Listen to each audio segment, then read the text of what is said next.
You're watching the USA Network. Okay, Tyler, it's your show. Let's hear it. Who, what, when, and why. Okay. To begin with, Gunther perpetrated a practical joke on Gavin Wiley and on himself. Damien, what are you talking about? I'd like to show you exactly how it happened, but I'll have to use this. Calvin, I want you to put this on. Now, there are 3 pieces to this puzzle. The first piece has to do with a box of blank cartridges. We know that Gunther bought a box of blanks. We also know that Gunther did not have a gun of his own. That means he must have put those blank cartridges in somebody else's gun. You're talking about my gun, aren't you? The one I kept here. Right. The gun just like this one. Now, the practical joke was to be perpetrated on you, Gavin. So Gunther came into the studio, he got hold of the gun, he removed the live ammunition and put in blank cartridges without you knowing it. Sounds easy enough to do, I guess. Right. And then when you responded to the attack on Jody, which he did specifically to goad you, Gunther was ready for his little practical joke. Okay, Calvin, I want you to play Gunther. I want you two to get into the positions that you were in when the fight occurred over the gun and the shot was fired. All right, he had chased me all the way against this wall. I had my arm outstretched. He went for my wrist, put it up in the air. I wrestled down like this, threw him up against the wall like this, brought it down like this, and... Okay, now comes the second piece of the puzzle. In order to show Gavin that he was mortally wounded, Gunther used a little theatrical device. It's blood! It's fake blood. Now, look, wait a minute. I was not fooled by any red dye or... I mean, it was real blood on Gunther. Okay, the phony blood was enough to fool Gavin. He thought that Gunther had been wounded. He panicked and ran out of the studio. Gunther got up and changed his shirt. Now, by the time that you came in, Miles, that wound had become a real wound, and the phony blood was definitely real blood. Now, the person who was responsible for this was the person who was Gunther's partner in this little practical joke. He was waiting for this whole thing to end. He waited for Gavin to run outside the studio, and then he came in. He got the weapon.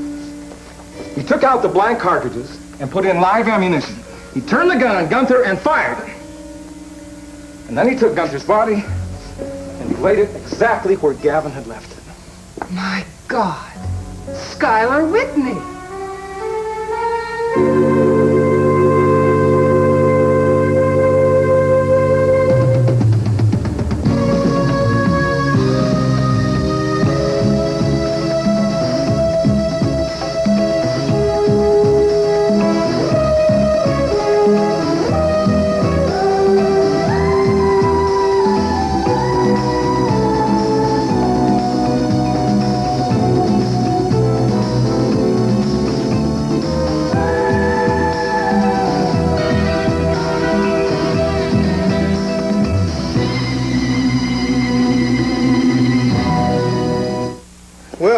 It would seem that all roads point to Mr. Skylar Whitney.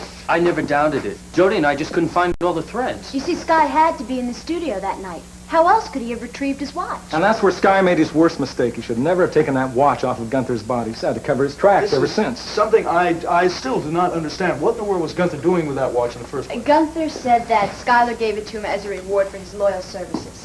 Baloney. Sky never gave anything to anybody if he didn't get something in return. Unless he was forced into it, like blackmail. I agree. I think it had to be blackmail. Sky would never give that watch to Gunther voluntarily. It was a wedding present from Raven. We'll probably never know exactly how it happened. But Gunther had access to a lot of information about Sky Whitney's daily life and his business dealings. It could have been anything. All right, look, you've got Sky here in the studio, Damien. What then? Well, look, Sky went to a lot of trouble to prove to everybody that he was never in this studio. But he had a good reason. He was guilty of murder. Yes, but Gunther wasn't dead when Miles came here. No. But I think that Sky was stopped just short of making certain that Gunther was dead. And that's when Miles came in response to Gavin's call for help. Could you recreate that moment for us? Oh, well, I came into the studio. I saw Gunther lying on the floor right there. I came over to him and knelt down, tried to help him, and that's when he said something about the watch. Okay, I think Sky Whitney was in the room, and he heard you coming and hid someplace. So obviously, Sky didn't think Gavin would get help so quickly, and he didn't realize that Miles was down at 6. No, but what he did realize is that Miles could have saved Gunther, and then Gunther would have been able to name him as the assailant. And while Miles was bent over Gunther's body, Sky came up behind him with a broken cane and knocked him out. Yes, but why? Why this elaborate theatrical scheme of faking Gunther's death first and then actually shooting him? To frame me for the murder, that's why. Exactly. And to kill Gunther. Well, it certainly is very convincing, Damien. It explains the difference between Gavin's and my stories. His that the gun was fired at close range. My evidence that it was fired from a distance. How'd you come up with this? I mean, what is the third part of the puzzle? Well, before Gunther died, he had written a letter to an ex-girlfriend, which carried some very important information in it. I just, by chance, happened to get access to this letter. How? Well, that's not really important right now, Nicole, but I will read you the most important part of this letter. It says, my boss, Mr. Whitney, is paying me enough money for a lifetime vacation. All I have to do is play a little practical joke on a guy here in Monticello. Now, I'm convinced that that charade that Sky and Gunther played was with Gavin Wiley in this studio. Very clever. Very, very clever. Fortunately, not clever enough. What's the next step? The next step is to convince my chief. Wait a minute, Mallory. You can't hold me. You don't have nothing on me. I want to talk to my lawyer, and I want to talk to him now. I don't know what you're so upset about, chummy. I'm the one who should be upset. What about my rights? What about the rights of the citizens of Monticello? I think we've got a right to be protected from cheap hoods like you. I don't know nothing about nothing. Well, if you ain't going to say nothing, then maybe I'll do the talking. I know all I need to know about your illegal gun-running business. Your friend Eddie Lorimer sang like a bird. And Vinny should sing opera. Don't you have a little tune you want to whistle for me? You get nothing out of me. Nothing, creep. Welcome. Come on, let's go. Get going. Yes, Helen. Okay, I'll take it. Yeah? Chief, it's Damien Tyler. What's up, Damien? Look, I gotta talk to you right away. It's really important. Yeah, about what case? It's about the Gunther Wagner murder case. Tyler, you know that case is wrapped for us. It goes to court in a couple of weeks. No, I don't think the case is wrapped up, Chief. What would you say if I told you that there was a different murderer? Let's take it from the page 22. Okay, top of the page. Beginning with your line or mine? There's only one line at the top of page 22, and it's mine. All right, hit it. Why don't you hold book for us? Well, that means when we need a line or a cue, we ask you. You give it to us, okay? Sure. Yeah, I won't need it. Mitzi, you might. You don't know. Ready? State your name. Line, please. Elizabeth Abercrombie. Don't you know the name of the character you're playing? Well, yeah, but you asked me so fast, I forgot. Okay, all right, okay, let's do it. Ready? Again. State your name. Elizabeth Abercrombie. Occupation. Private secretary. Private secretary to whom? Mr. Harrison Pettigrew.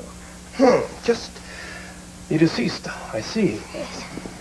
Just how private a secretary were you to Mr. Pettigrew? Oh, wait a second. I object. Let me object. There's nothing in the script there that says I object. No. But any defense attorney worth his fee would object at this point. You are clearly badgering the witness. I know that, Dee Dee, but I don't write them. I just act them. Well, why didn't the author do a little research then? Ask him. He's dead. He is? Oh. Well, can we get on with this? All right. Just how private a secretary were you to Mr. Pettigrew? I simply handled his correspondence. That's all. Do you type? No. Do you take shorthand? No. I see. Where were you on the night of September the 18th? At home. In bed. Alone? Answer the question, Miss Abercrombie. Alone. Can you prove that? Can you prove I wasn't? It's not up to me to prove it, Miss Abercrombie. You were in love with Mr. Pettigrew, were you not? Yes. And on the night of September the 18th, a Thursday, you went to his house for your usual weekly assignation, did you not? No.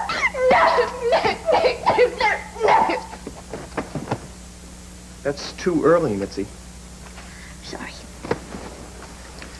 On Thursday, you went to his house for your usual weekly assignation, did you not? No, I told you Don't lie, Miss Abercrombie. You went there and you argued, and in your anger and your passion, you grabbed the brass candlestick in your hand, you raised it above his head, and trembling in anticipation, you struck the fatal blow. Now. No. Curtain. Well, did she kill Mr. Pettigrew or not? Well, I don't know. You see, we haven't read the third act yet.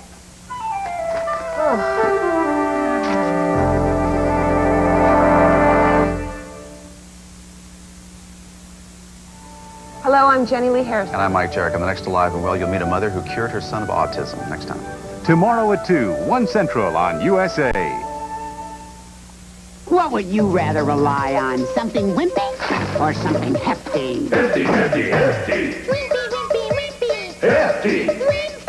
Wimpy bags are fine for wimpy jobs, but don't send one to do a hefty job. When the pressure's on, hefty stretches where wimpy bags break. Hefty. Want a bag you can rely on? Then don't send a wimpy bag to do a hefty job.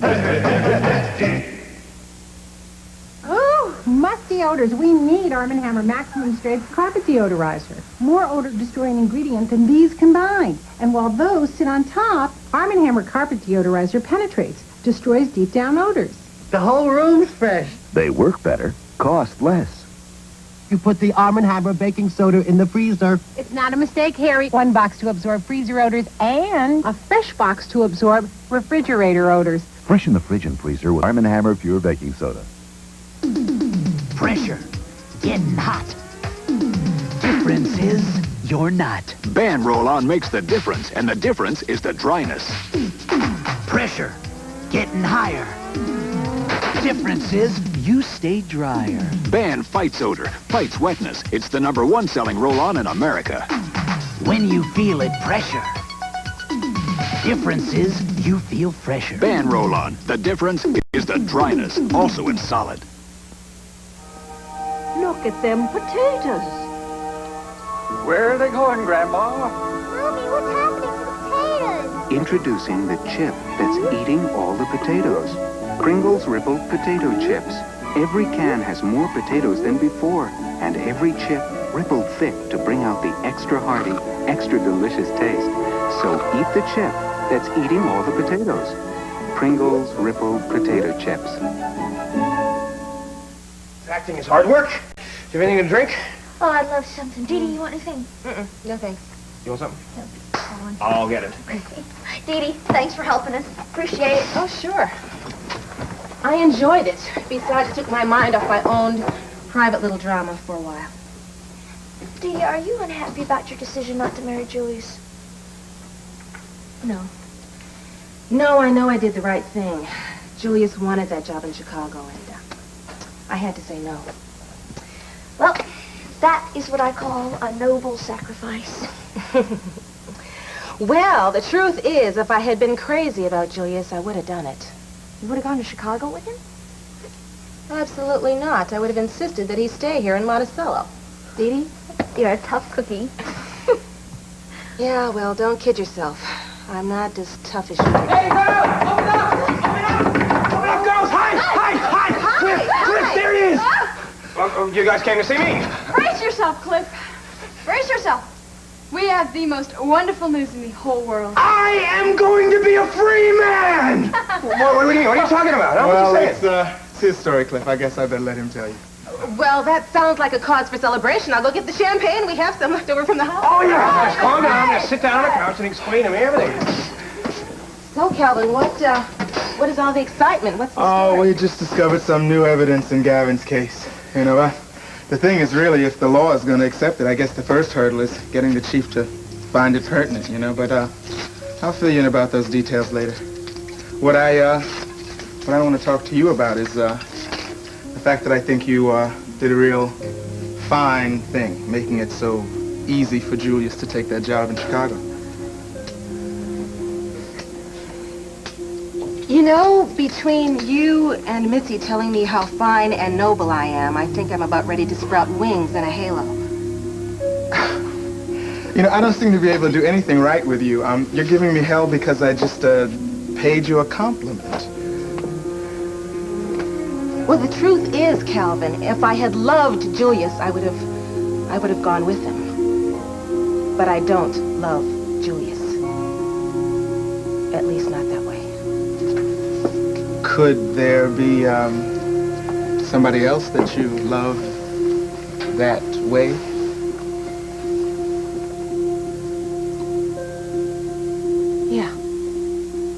Yeah, there is.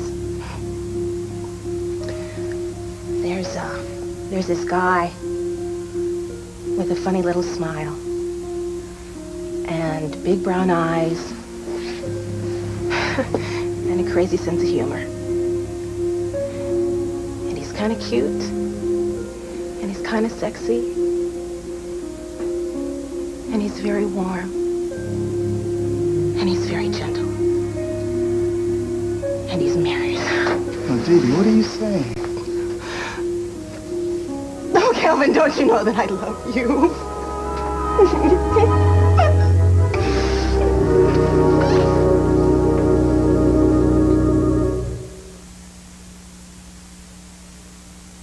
If you're a woman, this material can make a difference in your life. A big difference. They call it dry weave, and it's the patented covering on Always Maxi Pads. Look, it's designed to give us a cleaner, drier kind of protection. Protection that simply didn't exist before. Why didn't they think of dry weave sooner? Always. The touch of protection no other Maxi has. And now with Always new carry and dispose pouches, it's never been easier to take Always with you. Soon, hundreds of people will be here, eating a huge 6-course meal. Some will get heartburn. There's nothing packed for heartburn. He doesn't know the Pepto Bismol his wife packed for upset stomach and diarrhea is great for heartburn. Take the Pepto. Pepto Bismol. As it coats, it relieves heartburn and most common stomach discomforts. The one that coats is the only one you need. My heartburn's gone. Bon voyage. Review in March. Mask. Rocky Dennis is an extraordinary young man. Stricken with a severe disfigurement, he overcomes the many obstacles in his life. When something bad happens to you, you gotta remember something good that's happened. Eric Stoltz, Sam Elliott, and Cher in the inspiring true story of love, courage, and vitality of the human spirit. Mask. You look pretty good to me.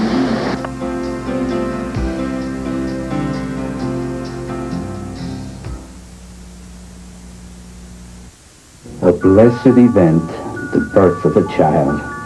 The happiness and delight of this moment, it can have no equal. Baby's here, baby's healthy, baby's safe, and baby's cost. That's why St. Francis Hospital now has a maternity savings plan that can reduce your cost of having a baby up to $1,000 without sacrificing quality care. And that's a blessing, too. Isn't that a blessing? Isn't that a blessing?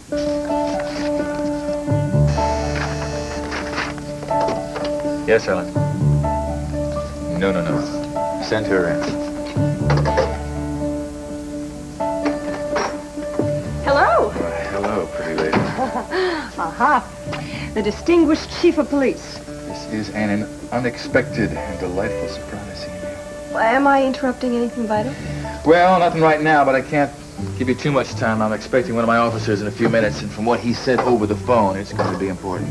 Well, I have a very important subject to discuss with you. You do, huh? What's that? I made reservations for us for the weekend at that country inn. Oh, great! Of course, the whole place is almost completely snowbound, so we're going to have to plow our way through. And of course, that means we'll have to spend the entire weekend indoors. Oh, what a pity. Isn't it? Oh, I can picture it now. The two of us in front of a fireplace, roaring and crackling. Of course, I've got you in my arms. Oh, what did I do to have such good luck? This won't last. It never does for me. Hold on tight, Derek, so I don't slip away. If you do that, maybe it will last. For a while. Hey, you all right? Oh, yeah, look, that's your appointment. I'm gonna go straight home, so, why don't you call me when you get a chance? All right. I will. Hi, Chief. This better be good. It is. Sit down. Thank you. Gunther Wagner case, huh? What have you got?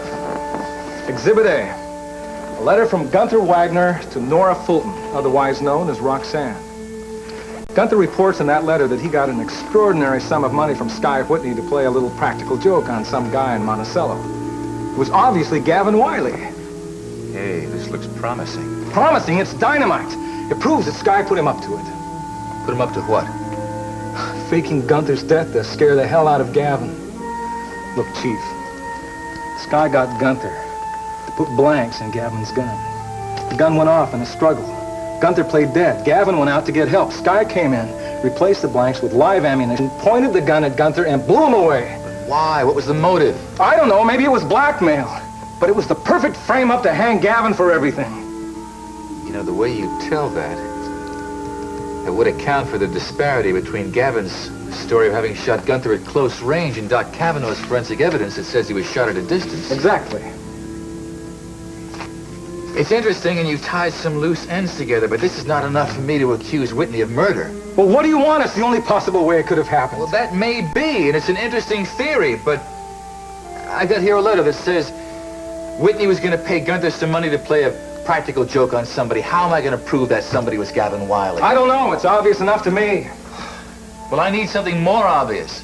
Some forensic evidence, for example.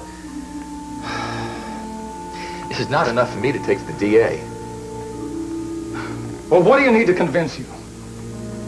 You don't have to convince me, but I have to convince the district attorney. Okay, what does the district attorney need? A confession? Confession would be nice. Okay, Chief, I've got an idea. Why don't you send me to Switzerland? I'll confront Sky Whitney with all the evidence we have. I'll bring him back here to face it if necessary. Tyler, are you out of your mind? What do you think you're going to do? Just walk up to Whitney in some little Swiss street and say, "Excuse me, Mr. Whitney, you may not remember me, but I'm Detective Damian Tyler from Monticello. I have here a confession I'd like you to sign." He'll laugh in your face. Chief, if I don't confront him with this now and he hears about it, he'll be gone. I mean, he'll disappear off the face of the earth. Tyler, I cannot let you waltz off to Switzerland, not on this piece of evidence. Well, you're not going to let this thing die now. No, I'm not going to let it die. We'll have to dig a little deeper, you and me. Chief, that's not enough. We've got to have the man himself.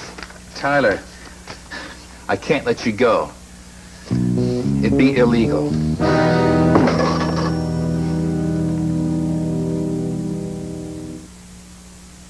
Recognize this? It's how dentists scrape tartar off. And this is what more dentists recommend to help keep tartar off. Tartar Control Crest. It not only fights cavities, it's the only fluoride toothpaste that fights ugly tartar.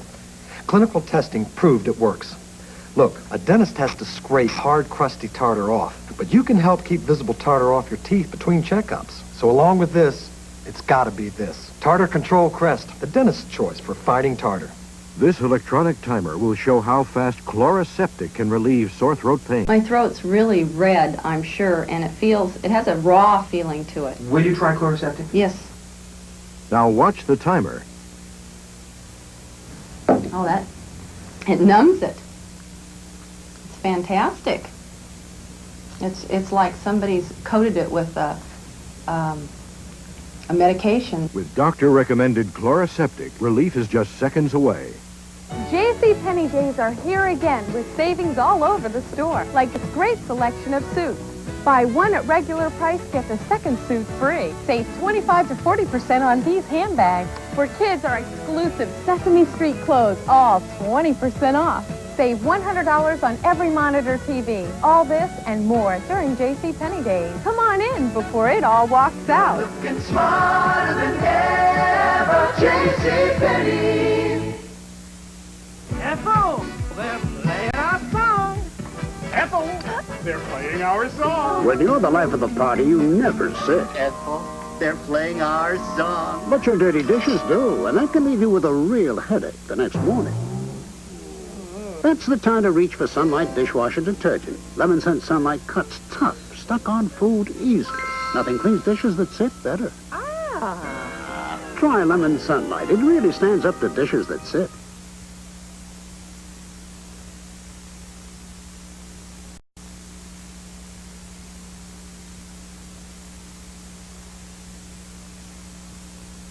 Chief, I am absolutely convinced that if I can confront Sky Whitney with all of this evidence, I can get a confession out of him.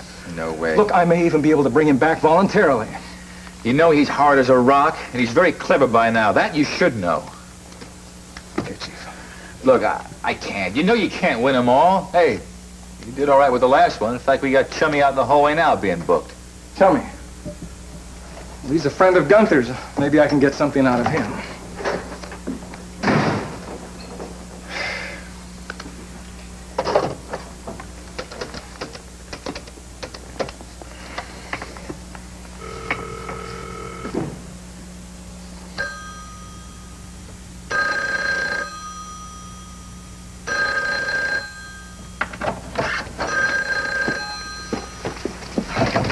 Hello? Hi, hon. It's Derek. Oh, hi. Well, you didn't wait long to call. I just walked in this minute. I never can wait long when I want to talk to you. You seemed so strange when you walked out. Is everything all right? Well, I'm okay. And I'm much better when I talk to you. It's nice to hear that. I can't wait to see you again myself. Come on, Bravin! Hun, I'm gonna have to call you back. Something just happened out here. It's Chummy Davis. Chief, he went crazy when he saw Tyler.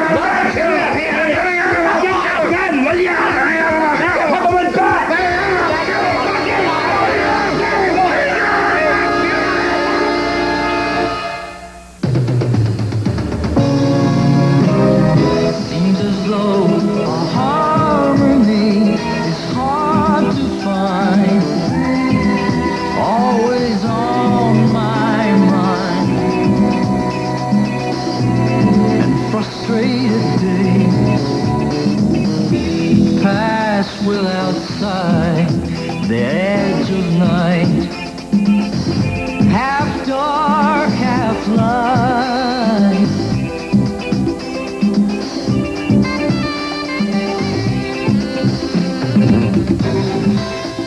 Do you think we might wake up someday and be aware of all the games people play?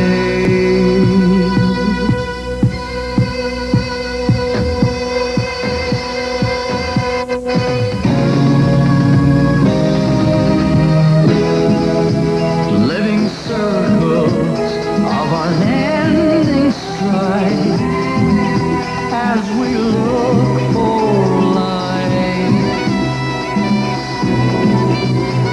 and nothing is wrong and nothing is right. The edge of night, half dark, half light. Watching all lonely hearts passing out of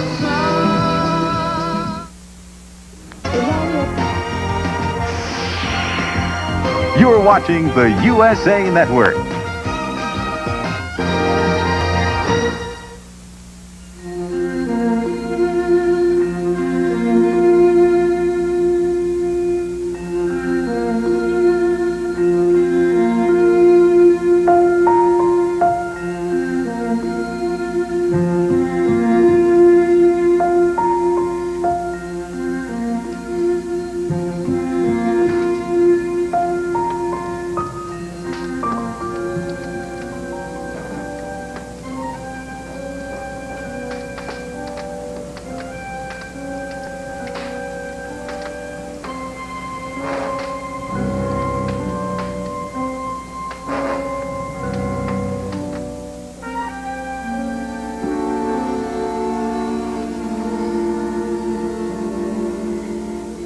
Damien, it's burning. Damien.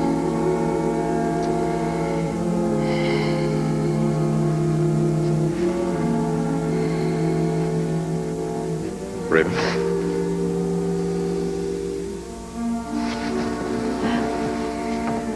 Oh, what time is this?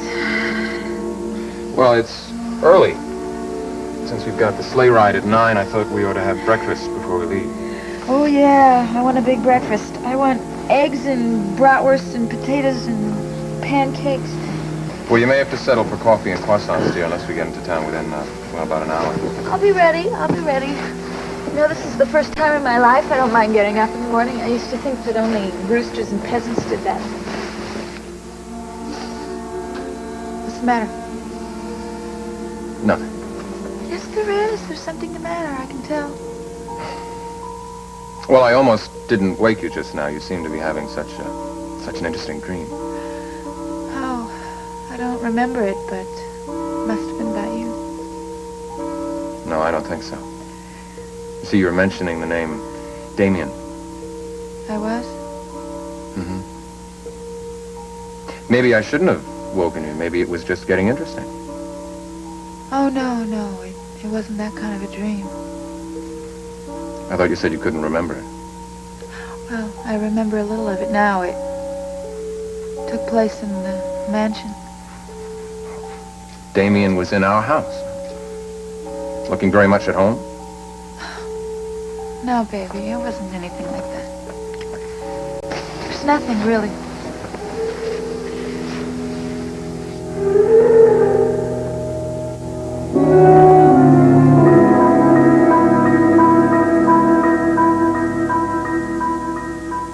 Despite a late rally, stocks ended up on the downside, with the weakest being energy-related stocks. The Dow Jones average was off 3 cents on the New York Exchange, 2 cents on the American. That's the business news, and here's the local report at 5 minutes past midnight. From Monticello Police Headquarters, the report of an attempted escape and shooting. A prisoner, Rupert Chummy Davis, seized the firearm of a police detective and fired at point-blank range, but he was quickly apprehended by other police in the vicinity. The wounded officer was Detective Damien Tyler, who only 3 weeks ago was the victim of another criminal assault during an investigation. There's a rumor, still unconfirmed, that tonight's shooting was related to that case, which resulted in the arrest of New York underworld figure Eddie Lorimer. As yet, there is no word on Detective Tyler's condition.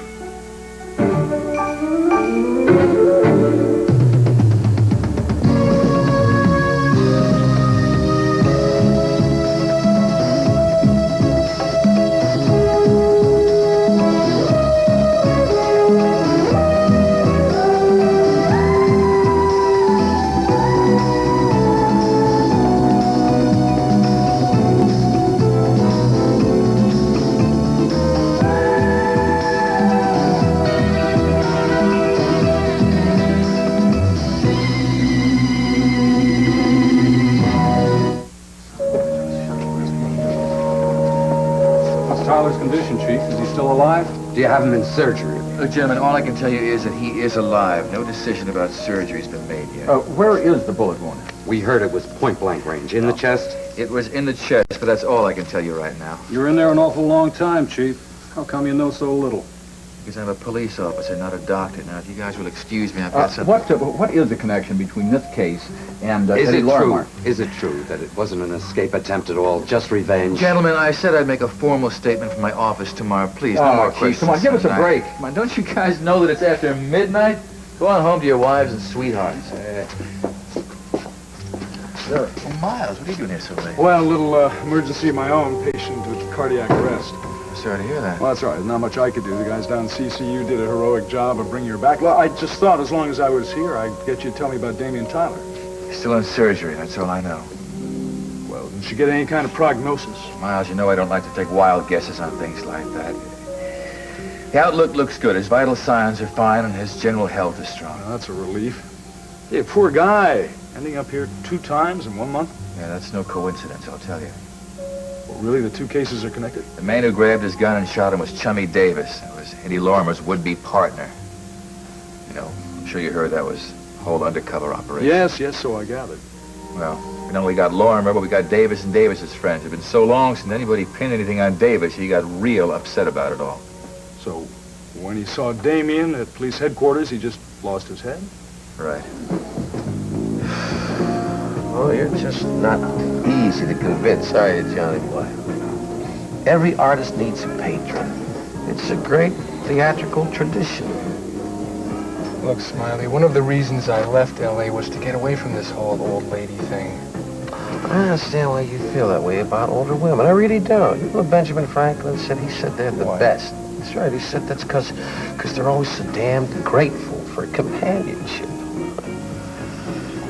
That's what we need. We need a wealthy lady who'll be grateful to us and generous.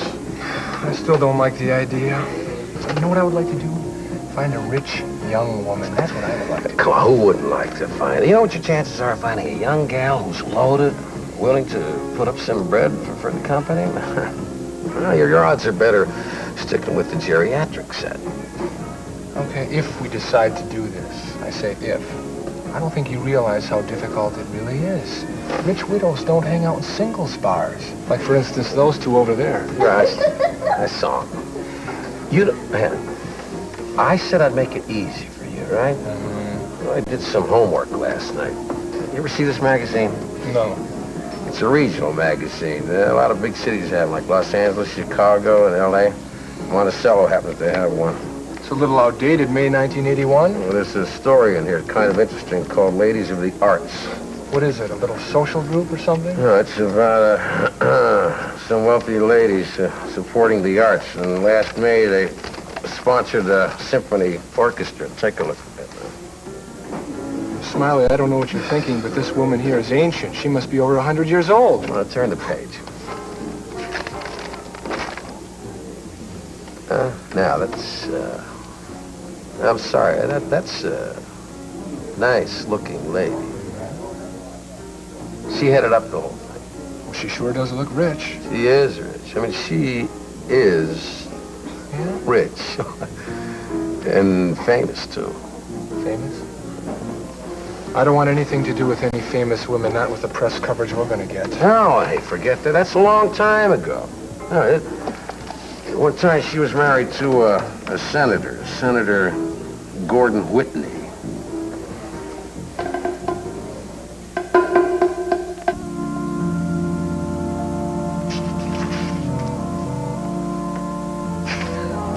Awake. Oh, you are so observant. Must be all those years and years and years of medical training. I thought I told you not to wait up for me. You know I don't sleep properly unless you're beside me. How's Mrs. Ernestine? Yeah, they brought her around. She'll be yelling at the nurses tomorrow morning, same as usual. Oh, good. So then was it really necessary for you to go in? Never mind. I know the answer to that. Oh, listen, while you were there, did you find out anything about Damien Tyler? I tried. Didn't find out much.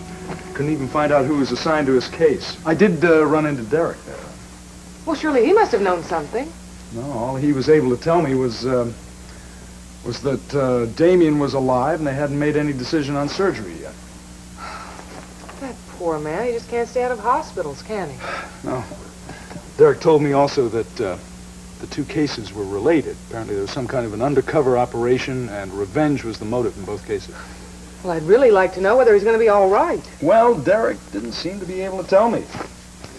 Matter of fact, his reaction was kind of strange. In what way?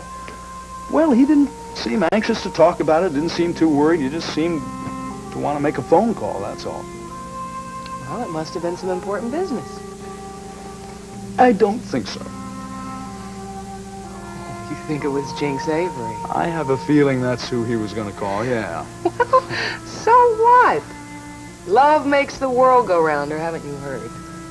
Certainly has got Derek in a spin. Taken him a long time to get on the merry-go-round. Now that he's on it, he's reaching for the brass ring.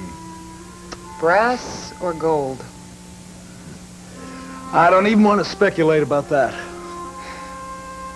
You know, I think maybe you should, tell your nurse Barbara about this little romance. That might stop her speculation.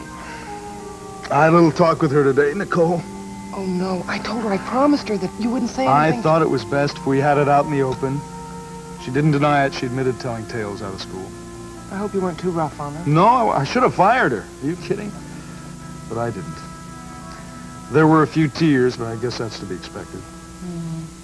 And so being the deeply compassionate man you are, you did the same thing you did to Jinx and put your manly arms around her. Oh, no. I'm going to get into that cycle all over again.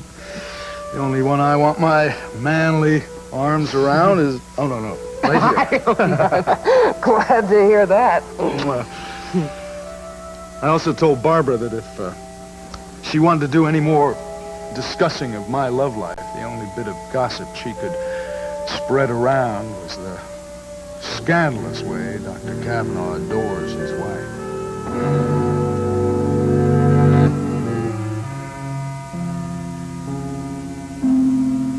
You are the menace in this house. And you are not going to interfere in our lives anymore because this may be the Whitney mansion. But I am the mistress in this house. And you are no longer welcome. That was rather a cruel thing to do to my poor wife, wasn't it, Geraldine? You simply wanted Bravin to hear the facts. The lies. I don't believe it's necessary to discuss this any further. But I want to assure you, Skylar, I have never made a more difficult decision in my entire life. You are my nephew. My only flesh and blood relative in this entire world. Yes, that's true, isn't it? I honestly believe that you know more about this case than you're willing to admit. You lied about the watches. And I'm convinced that you lied. Because you were in the dance studio that night before the police arrived. Will you stop her? Because this is getting Tell me ridiculous. something, Geraldine. If you believe that I was in the dance studio that night, do you also believe that I hit Miles Kavanaugh on the head and knocked him unconscious? No, of course not. That's Could you believe that I would allow Gunther Wagner to bleed to death? Is that what you think? Skylar, I don't want to cover this ground anymore. I have said what I've had to say. I simply want you to know that I did it to help that poor young man.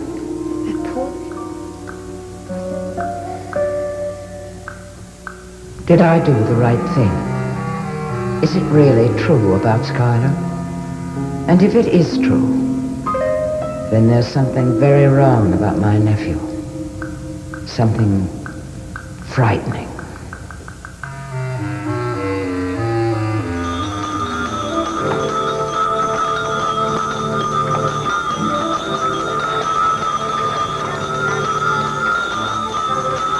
Skylar, Yeah. I just want to tell you one thing. What's that? I have never, ever loved a man as much as I love you. And you've made me so happy. And I just want you to know that. I do. Ja. Ja, grüß Gott, What he just said was that he and his wife felt that they were as happy as we looked when they first got married. Yeah. See the big smiles on their faces? Yes. Someday we'll be that old. Yep. Never. The brakes on. Whoa, we are right on the edge.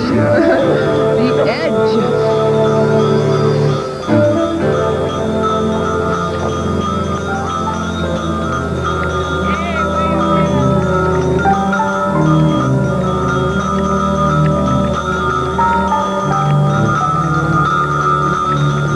You've been acting so strange lately, though.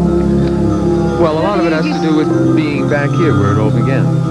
You can understand that. But I mean, when we were back in Monticello, you seemed so preoccupied with something. Well, every You were time I acting turned so... around, there was another police officer at the Yes, door for one thing. I know. That Tyler on my tail, well, I think I've seen the last of him. I certainly hope so. But now you're back to normal. And you can pick up.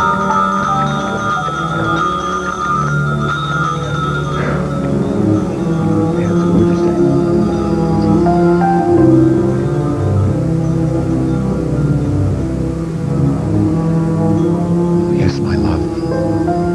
Enjoy the mountains and the trees and the air. Drink it all in, as I am. I want so much for us to be happy while we can.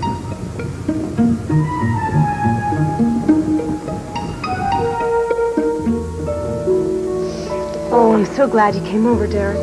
Sweetheart, I would have been here hours ago if I could have. Only something as serious as this would have kept me away.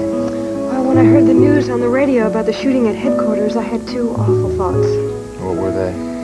Well, the first one was, dear God, don't let it be Derek. Let it be anyone else. Let it be the whole department, but not Derek. What was the other one? Well, the other one was, darn that policeman for getting himself shot. Because that'd mean you either be late or you wouldn't come at all. Maybe I shouldn't have come. Why not? Maybe I should have stayed at the hospital with my officer. But I couldn't. I need a drink, may I? No, you may not. You sit down and I will serve you. But he's going to be all right, isn't he? I mean, the man that was shot? Yeah, he'll live. He'll be out of commission for a while. Well, then there's no reason that you couldn't have come over anyway, is there? I don't know about that. I've always been the kind of officer who was very conscientious. My work is always in the forefront of my mind. And now suddenly, it takes second place. To what? To what? What do you think? To you. All I think about is you. My first thoughts in the morning when I wake up. You're my last thought at night when I go to sleep.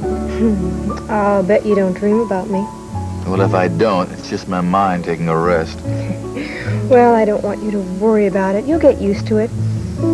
And things will cool down. I mean, take my word for it. All romances do eventually. I don't want things to cool down. I like the heat. Well, that's the way love is.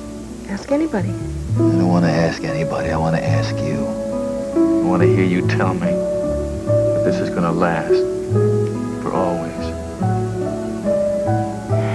Does that word scare you? No, I love it. I love the word. Just like I love you.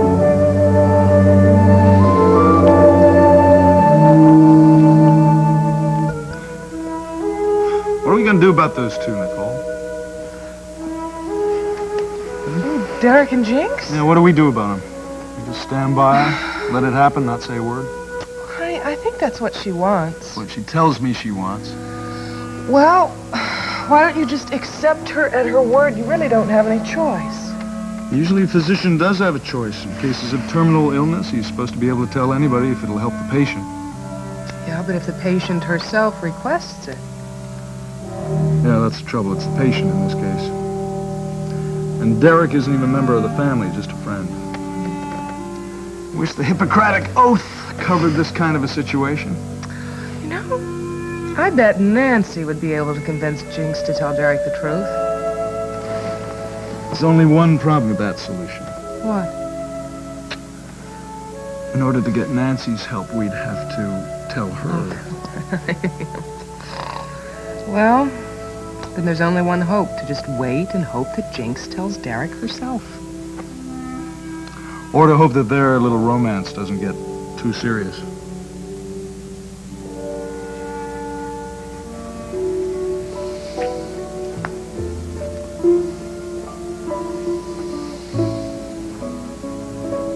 What's the matter? You know, when two people want to see as much as possible of each other, maybe the only solution is for them to get married. Married? Now, I'm just trying to be practical. I know you think I rush into things, but that's the kind of decisive person I am. That's what's made me what I am. Sometimes when I look at you, I just don't know where I am.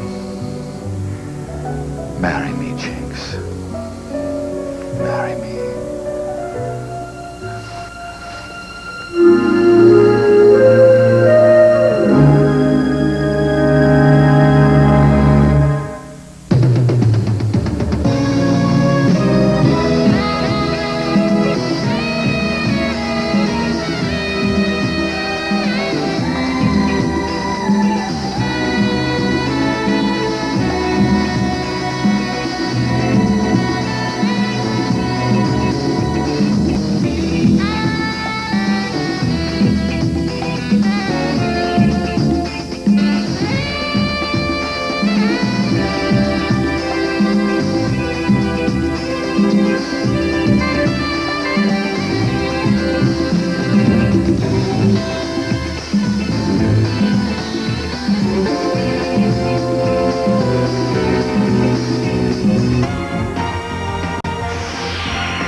watching the USA Network.